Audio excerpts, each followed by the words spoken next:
রাধাকুণ্ডে যেতে হবে ভক্ত সঙ্গে, গিয়ে 2-4 দিন রাধাকুণ্ডেই বাস করতে হবে, তবে রাধাকুণ্ডের মহিমা অনুভব করা যাবে। শ্রীরাম লীলা চলে যেতে হবে ভক্ত সঙ্গে। যদি ভক্ত সঙ্গে নাও যাও, একবার জগন্নাথের পতাকাটা দেখবে, একবার জগন্নাথের সুদর্শনের দিকে তাকাবে। জগন্নাথ দেখতে হবে না, ওই পতাকা সুদর্শন দেখলে জগন্নাথ দেখা হয়ে যাবে।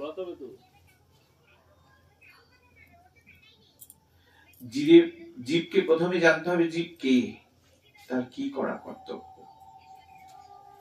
শাস্ত্রে অনেক শুনেছি জীব কৃষ্ণ নিত্য দাস, জীব কৃষ্ণ নিত্য দাস। আচ্ছা বলো তো, আমি কি দাসের কোন কর্ম করেছি যে জন্য প্রভু আমায় শাস্তি দেবেন না? দাস হয়ে বাড়ির কাজের লোক যদি দীর্ঘদিন কাজে না আসে, তার মায়না কেটে নিই না আমরা? এই এতদিন আসনি, 7 দিন আসনি, 7 দিনের টাকা দেবো না। আমরা তো দিনের পর দিন তাকে ফাঁকি দিচ্ছি। তাহলে তিনি আমাদের কি কি কাটবেন? অপরাধ করা স্বভাব আমার, ক্ষমা করা স্বভাব তোমার, সে স্বভাবে কর ক্ষমা, ক্ষমা করা ভুলে যেও না। দিন থাকিতে দিনে নাথের সাধন করো না। দিন থাকতে থাকতে করতে হবে মা। দিন ফুরিয়ে গেলে কেউ তোমার সঙ্গে যাবে না। তুমি যাদের জন্য এত কাল করেছো, তুমি একটা ছোট্ট উদাহরণ দিলেন ভাগবত। এক ভক্ত আর গুরুদেবের উদাহরণ। ভক্ত বলছি, গুরুদেব আপনি তো সবসময় বলছেন আমায় তীর্থে যেতে, আমার সংসারে সবাই আমায় খুব ভালোবাসে, আমি তাদের ছেড়ে তীর্থে যেতে পারছি না। গুরুদেব তো কালজ্ঞ। গুরুদেব বলছে দেখবি তোকে সংসারে কে কেমন ভালোবাসে। বলছে না, আমার বউ খুব ভালোবাসে, আমার ছেলেরাও খুব ভালোবাসে। বলছে এই নে, এই ওষুধটা মুখে দিয়ে থাকবি, দেখবি তোর অচৈতন্য অবস্থায় এসে যাবে, একদম মরার মতন পড়ে থাকবি, বুঝতে পারবি কে কেমন ভালোবাসে। যথারীতি বাবা যে সময় বেড টি খাওয়ায়, মানে চা খায় বেডে শুয়ে শুয়ে, সেই সময় হয়ে গেছে, পার হয়ে গেছে অধিক সময়। ধাক্কা ধাক্কি করে বাচ্চাটা খুলেছে, খোলার পর সাড়া দিচ্ছে না। বাবা বেঁচে থাকাকালীন, বাবা তুমি মারা গেলে আমি এত গ্রামের লোক খাওয়াবো, আমি এখান থেকে মিষ্টি আনবো, অমুক করবো।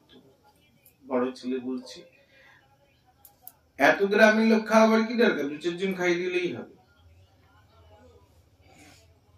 যিনি সহধর্মিনী, যার হাত ধরে 7 পাক ঘুরে কি কি সব মন্ত্র বলেছো, তোমরা যারা ঘুরেছো 7 পাক তোমরা জানো, তিনি বলছে দেখো কাকিমা, কাকুকে বের করতে গেলে দরজাটা কাটতে হবে। বলছে না, এটা খুব শখের দরজা, কাকুর হাতটা কেটে বের করে দাও। এই হলো ভালোবাসা।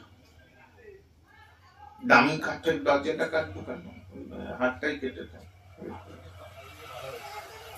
ছোট ছেলে বলছে আমি অনেক মিষ্টি আনবো বলেছি, নকুনডাঙ্গা দিলে তো হয়, মিষ্টিটাও মিষ্টি, নকুনডাঙ্গাটাও মিষ্টি।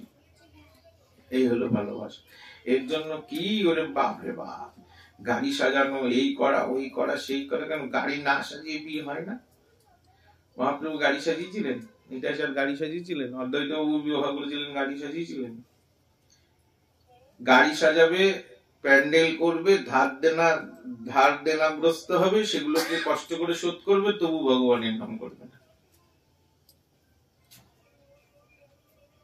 পাটের থেকে ওঠার পরে এই বাড়ির লোকরা কি বলবে বলে তো, বলে তুমি যে কথাগুলো পাটে বলছিলে সব আমাদের গায়ে লেগেছে। কেন? বলে সব ওগুলো আমরাই এখানে আছে, আমি ওদেরকে বোঝাতে পারবো না। বোঝাতে গিয়ে যদি ওরা পড়ে যায় তাহলে কি করে? রাস্তা দিয়ে যাচ্ছ, 10 চাকাও পড়তে পারে আর 20 চাকাও পড়তে পারে। 10 চাকা গাড়ি পড়েছে বলে এখন 10 চাকা গাড়িটাকে কি বলবো তুমি আমার রাস্তায় কেন পড়লে?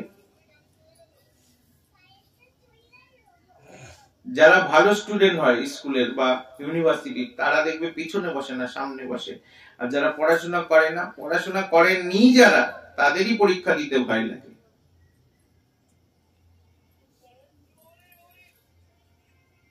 শাশুড়ি বৌমাকে বলেছে যে দীক্ষা নিয়ে নাও, দীক্ষা নিলে হাতের জলটা শুদ্ধ হয়ে যায়, সবাই খেতে পারবো। দীক্ষা নিলে যদি হাতের জল শুদ্ধ হয়ে যায়, আর কিছু করার দরকার নেই। তাহলে হসপিটালে গেলেই হয়, ডাক্তার দেখাবার কি দরকার? সুস্থ হয়ে যাবো, হসপিটালে গেছি তো।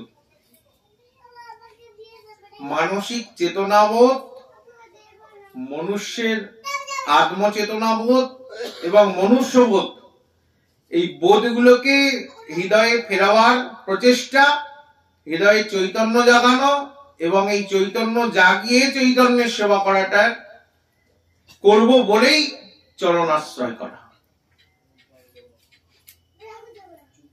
শুধু মান আর হুঁশ থাকলেই সে মানুষ না? হাত পা কান চোখ মুখ নাক এই থাকলেই মানুষ? বলছি কেন মান হুঁশ? মানও আছে, হুঁশ আছে। হুঁশ আছে বলে হ্যাঁ আমাদের হুঁশ আছে, আমাদের হুঁশ আছে প্রত্যেকটা মানুষের, কিন্তু সঠিক জায়গায় সঠিক পদ্ধতিতে লাগাবার হুঁশটা নাই। যার জন্য এই ভাগবত রচনা করলেন রঘুনাথ দাস গোস্বামী। বলে পড়ি যায় তনু মনে কনে, অঙ্গ দোলায় দুসর, চক্ষু অন্ধ অনাহার, আপনার দেহবার, বিরহ হইল জড়জর। বলছে আর আমি চোখে কিছু দেখতে চাই না, তোমায় যদি দেখতে না পাই সে চোখে কিবা কাজ, আমার মুন্ডে পড়ুক বাজ। আর আমি বলছি ওই যে বলে দেখবে ছেলে বিয়ে করতে গেলে, বাবা কি আনতে যাচ্ছিস? দাসী আনতে যাচ্ছিস। বলে তো এই কথাটা কি বলা ঠিক? পরের বাড়ির মেয়েটা কেন তোমার বাড়ি হয়ে দাসী হবে? ওই কথাটাকে পাল্টে দিয়ে এখন কথা একটা প্রচলন করতে হবে, রানী আনতে যাচ্ছি, দাসী নয়। যদি দাসী আনতে যাচ্ছি বলা হয় তাহলে ভুল বলা হবে। দাসী কেউ আমরা থাকি না। দাসী যদি থাকতে হয় আমার রাধারানীর থাকতে হবে, আমার গৌরের থাকতে হবে। সংসারের দাসী থেকে লাভ নেই। সংসার সারা জীবন খাটাবে। বলে তো যারা যারা বসে আছে সংসার কি দিল?